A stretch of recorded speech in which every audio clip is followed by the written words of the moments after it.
I never believed in monsters. Not really.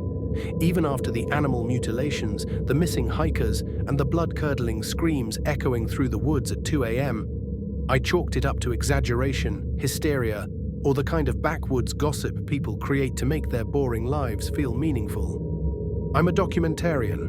I believe in stories backed by evidence. I grew up in a dying rural town called Dry Hollow. Population 3,902, if you count the cows. Nothing much happens here, except for the stories.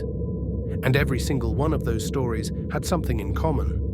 They always ended in a whisper. Don't go into the trees. It watches. It remembers. I thought it'd be a cool project. 30 days, 30 stories, one creepy little town full of legends. I called it 30 Days of Cryptids, and I planned to post a new case every day on YouTube and Reddit. At first it was fun, quirky even, but the deeper I dug, the more I started to feel like I wasn't documenting anything. I was disturbing it. Days 1 through 10 were harmless. I interviewed old-timers at the diner, a few kids who swore they saw glowing eyes in the trees, and a farmer who blamed the loss of 3 goats on something not from here. Funny, right? Except they all described the same thing, a tall, thin figure with limbs too long and skin like old bark. No hair, no face, just sunken black eyes and a slow tilting motion, like it was always watching. But not from this world. They always ended their stories the same way. It watches, it remembers. By day 11, I started noticing strange things. Audio glitches in my recordings. A weird metallic hum that kept showing up, even when I wasn't using a mic. At night, I'd feel off like something was near. You know that static in your ears when a TV's left on? That kind of presence. Day 13, I found a mutilated deer by the river. No blood, no organs. Just a perfect clean corpse placed in a spiral of stones. I reported it. No one came. On day 16, a hunter emailed me trail cam footage. It showed a creature, crouched behind a tree, motionless, even as a raccoon walked right by it. It didn't react. It didn't breathe. Then it blinked, and the camera cut to black. That night, I tried uploading the footage to my cloud drive. It crashed, twice. When I finally got it to upload, the file was corrupted. Every other file on my laptop was fine, just not that one. By day 20, I wasn't sleeping much. Not because I didn't want to, because I couldn't. Every time I closed my eyes, I'd see something in the woods, watching me, not moving, not blinking, like a shadow carved out of the dark. I started dreaming about the spiral stones, the hum, and something whispering, "Stop watching." Day 24, I visited a recluse named Clyde. He was in his late 70s, missing 3 fingers, and lived in a shack on the edge of the forest. He had no electricity, no phone, but he knew me by name. Before I said a word, he opened the door and said, "You shouldn't be looking. It doesn't like being seen." I interviewed him anyway. His story was the same as the others, only more detailed. He called the creature the Root Man and said it was older than the trees.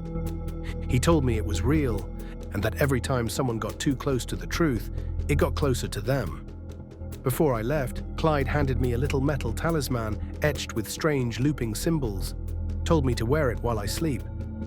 "Don't take it off," he said, "not even for a second." I didn't believe him. I pocketed it and forgot about it. Day 28, I woke up with dirt under my nails and my back door wide open.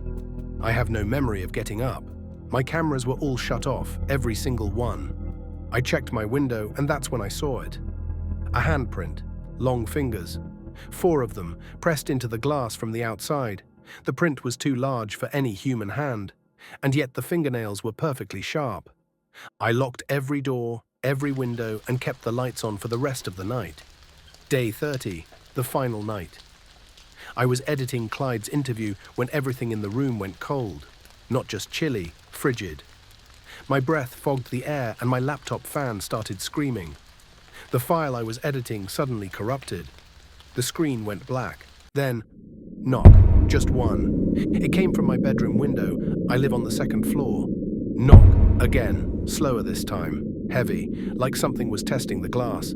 I froze, and then I did the worst thing I could have done. I walked toward it, step by step.